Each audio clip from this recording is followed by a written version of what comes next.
Yeah. That'd be like an experiment. yeah. I'm thinking, I can film that. It's like, no. Well, I think on that, I think music would be great together, but I think first and foremost... It's healed you before. Yeah, but I do think first and foremost, like we need to work on the friendships. Okay, look, let's talk about, we'll get out of the darker side. What were the blessings that came with success? Well, I guess the success kept fueling the band and the opportunities. Suddenly you had orchestras. Yeah, and it did. It got more elaborate, and because this world just kept opening up, and it took us some incredible places, met some incredible people.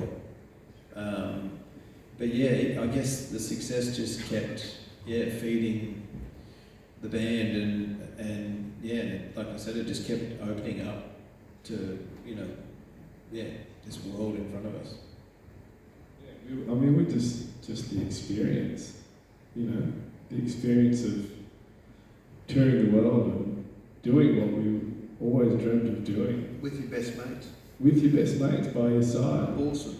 Yeah, you're standing on stage playing music with your two best mates that you grew up 40 metres apart and went all through school together. Dreaming about playing to a couple of thousand and then you're playing to $250,000.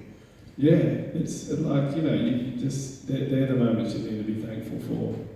Insane. Look, how did you find out the band was breaking up? Because we'll bring this section to a close, so there's probably a way of closing it. Yeah, look, we've done a little last run of shows. I think it was a Groove in the Mill. We saw you then. Yeah, I know. I'm the last person to interview with you, which is terrifying. And you could sense that there was some pretty big speedballs going on, and it was a weird vibe. It was a strange. But that was the second last show, and there was something unsaid. And then after the Darwin show, I think it was, based in the grasses, everyone just sort of scattered.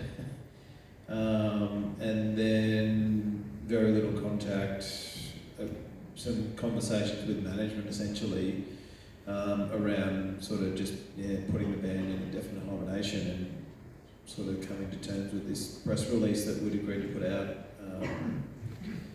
I remember I was driving out of Sydney and heard it on Triple J.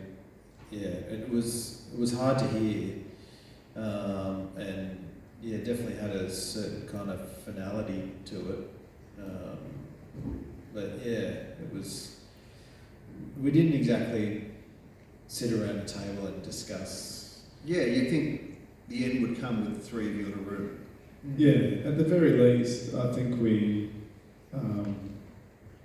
owed it to ourselves to sit together and talk about it, and it's okay not to want to do the band anymore. And that wasn't just coming from Daniel. There was moments when Chris and I, questioned whether we wanted to continue with the band, because you just have your moments where it was hard work and tough. But I guess if we'd reached that point where it's just not working anymore, then we all deserved to sit together and discuss it.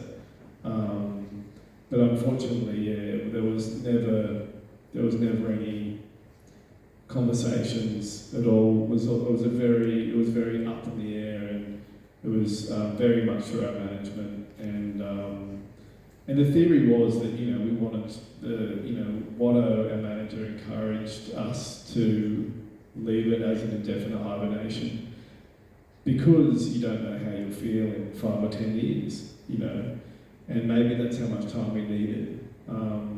But I guess over the years, it's definitely, as time goes on, it's felt more and more like, even we did an interview the other day, and someone asked, if the chance arose, would you do it? Would you go back?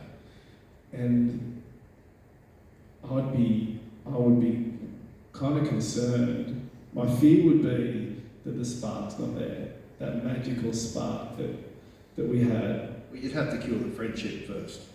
Yeah, that's it. So it's not one without the other. Yeah, exactly.